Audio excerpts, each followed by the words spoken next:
जय श्री कृष्णा। आप सभी का दिन शुभ और मंगलमय हो। भगवान श्री कृष्ण की कृपा आप पर और आपके परिवारजनों पर सदा सर्वदा बनी रहे। आज आप कार्तिक मास महात्म्य में सुनेंगे कार्तिक व्रत करने वाले मनुष्य के लिए पालनीय नियम। ब्रह्मा जी कहते हैं, व्रत करने वाले पुरुष को उचित है कि वह सदा एक पहर रात बाकी रहते ही सोकर उठ जाए, फिर नाना प्रकार के स्तोत्रों द्वारा भगवान विष्णु की स्तुति करके दिन के कार्य का विचार करें। गांव से नेत्रोक्त कोण में जाकर विधि पूर्वक मल मूत्र का त्याग करें।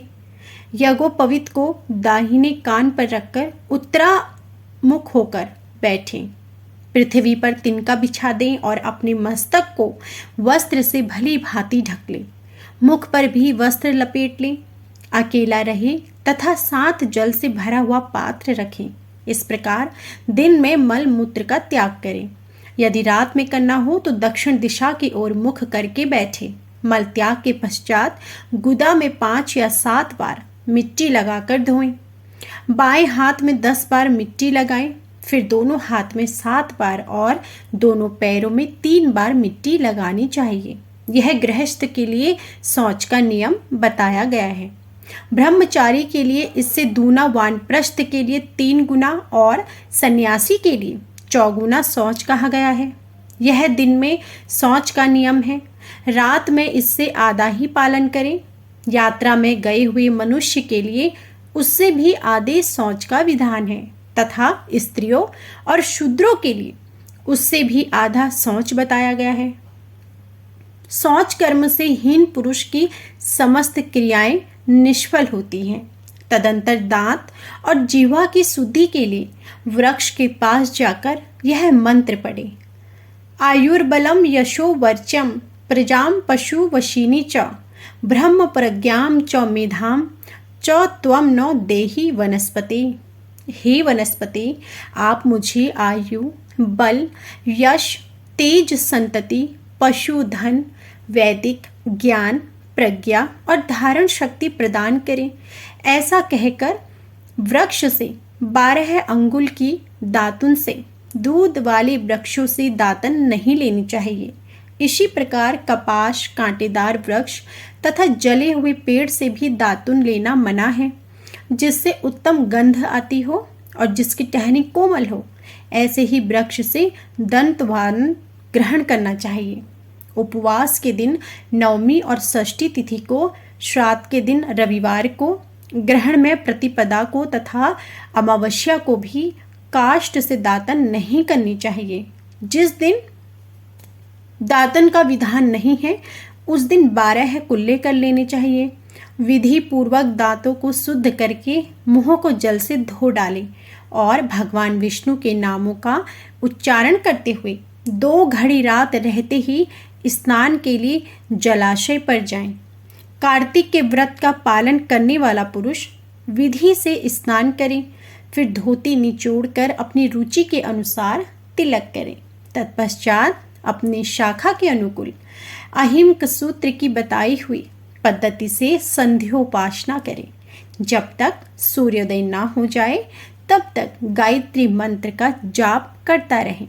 यह रात्रिक अंत का कृत्य बताया गया है। अब दिन का कार्य बताया जाता है। संध्योपासना के अंत में विष्णु सहस्त्र नाम आदि का पाठ करें, फिर देवालय में आकर पूजन प्रारंभ करें। भगवत संबंधी पदों के गान, कीर्तन और नृत्य आदि कार्यों में दिन का प्रथम प्रहर व्यतीत करें। तत्पश्चात आध पहर तक भली भांति पुराण कथा का श्रवण करें। उसके बाद पुराण बाँचने वाले विद्वान की और तुलसी की पूजा करके मध्याह्न का कर्म करने के पश्चात दाल के सिवा शेष अन्न का भोजन करें। बलि वैश्य देव करके अतिथियों को भोजन कराकर जो मनुष्य स्वयं भोजन करता है उसका वह भोजन केवल अमृत है। मुख शुद्धि के लिए तीर्थ जल, भगवज्जन अमृत से तुलसी भक्षण करें, फिर शेष दिन सांसारिक व्यवहार में व्यतीत करें। सायंकाल में पुनः भगवान विष्णु जी के मंदिर में जाएं और संध्या करके शक्ति के अनुसार दीपदान करें। भगवान विष्णु जी को प्रणाम करके उनकी आरती उतारें और स्तोत्र पाठ आदि करते हुए प्रथम पहर में जागरण करें। प्रथम पहर बीत जाने पर शयन करें। ब्रह्मचर्य व्रत का पालन करें और इस प्रकार 1 माह तक प्रतिदिन शास्त्रोक्त विधि का पालन करें। जो कार्तिक मास में उत्तम व्रत का पालन करता है वह सब पापों से मुक्त हो भगवान विष्णु के सालोक्य को प्राप्त करता है।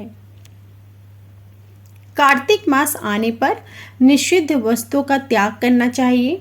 तेल लगाना, परान्न भोजन करना, तेल खाना जिसमें बहुत से बीज हो, ऐसे फलों का सेवन तथा चावल और दाल, ये सब कार्तिक मास में त्याज्य से हैं। लौकी, गाजर, बैगन, वन भंटा, बासी अन्न, भैंसीण, मसूर, दोबारा भोजन, मदिरा, पराया अन्न, काशी के पात्र में भोजन, छत्राक, कांजी, दुर्गिन पदार्थ, समुदाय का अन्न, वैश्या का अन्न, ग्राम पुरोहित और शूद्र का अन्न और सूतक का अन्न, ये सभी त्याग देने योग्य हैं।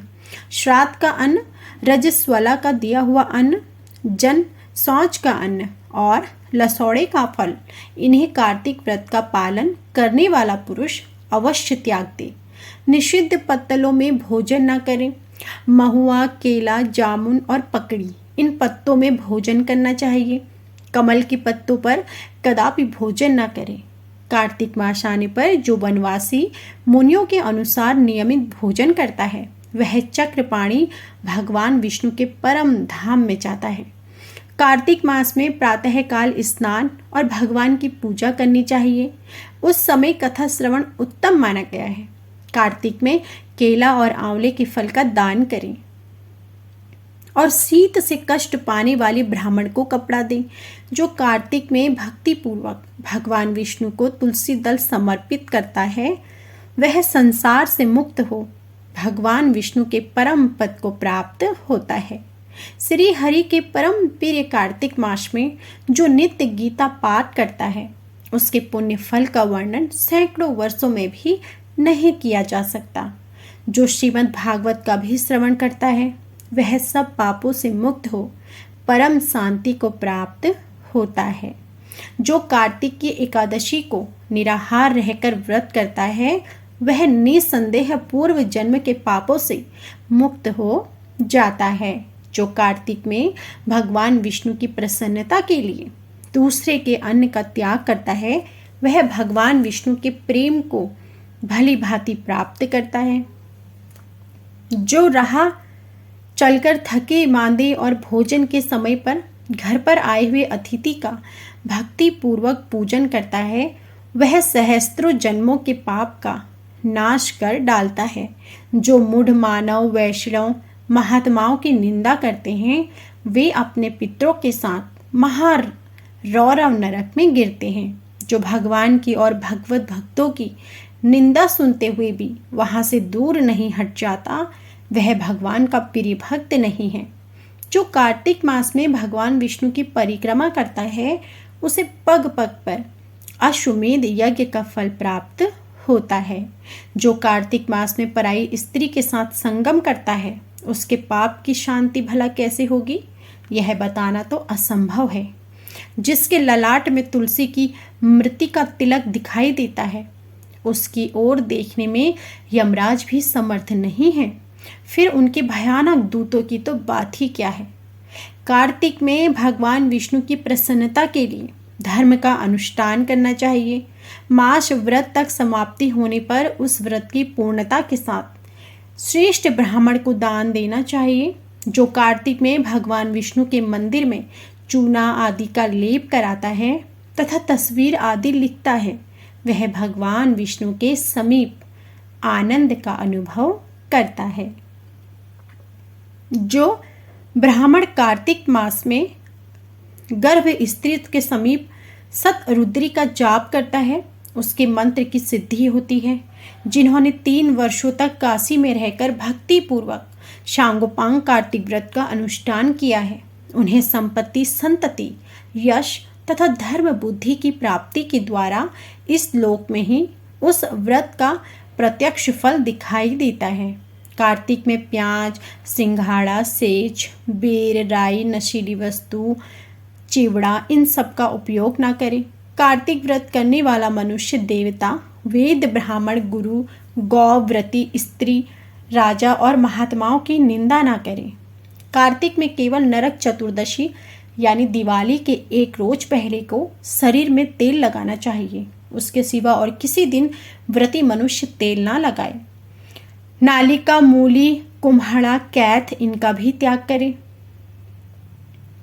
रजस्वला, चांडाल, मलेच्छ, पतित, व्रतहीन, ब्राह्मण द्वेषी और वेद बहिष्कृत लोगों से व्रती मनुष्य बिल्कुल भी बातचीत ना करें। तो यह थी संपूर्ण आज का अध्याय। कार्तिक मास में व्रत करने वाले मनुष्यों के लिए पालनीय नियम। उम्मीद करती हूँ कि आपको हमारा यह अध्याय जरूर पसंद आया होगा। इससे आगे का अध्याय आप हमारी अगली वीडियो में जरूर सुनिएगा। वीडियो को लाइक कीजिएगा और कमेंट बॉक्स में जय श्री हरि जरूर लिखिएगा। जय श्री हरि।